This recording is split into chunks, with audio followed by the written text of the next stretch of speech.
Hi everyone! I hope everyone's doing good. I miss you guys so much, I really do. But I know that we're going to get through this, and we're going to get through this by kind of continuing to do what we do every day in class, and that's read aloud. So we finished Ivy and Bean Book 2, but now we're going to do something a little bit different. We are going to read, that's the back cover, The Wild Robot by Peter Brown. All right, I've heard really good things from other teachers about this book, and I've never read it yet, so this will be the first time for me too. And it starts off by saying, can a robot survive in the wilderness? What do you think? Do you think a robot can survive in the wilderness? We'll find out. So when I read to you guys, I'm going to read a chapter a night. These are very short chapters. So when you listen, I want you to come up with some questions maybe, and you can write down below some questions or some answers, or maybe I will post a question and you guys can answer it. But this is one way that we can continue our dialogue like we normally would in class. All right, The Wild Robot. Words and Pictures by Peter Brown. To the Robots of the World. Chapter 1, The Ocean. Our story begins on the ocean, with wind and rain and thunder and lightning and waves. A hurricane roared and raged through the night, and in the middle of the chaos, a cargo ship was sinking. Down, down, down to the ocean floor. The ship left hundreds of crates floating on the surface, but as the hurricane thrashed and swirled and knocked them around, the crates also began sinking into the depths. One after another, they were swallowed up by the waves until only 5 crates remained. By morning, the hurricane was gone. There were no clouds, no ships, no land in sight.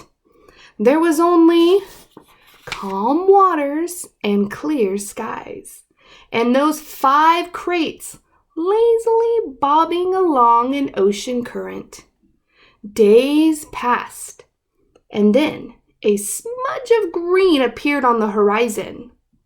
As the crates drifted closer, the soft green shape slowly sharpened into the hard edges of a wild, rocky island. The first crate rode to shore on a tumbling, rumbling wave and then crashed against the rocks with such force that the whole thing burst apart. Now, reader, what I haven't mentioned is that tightly packed inside each crate was a brand new robot.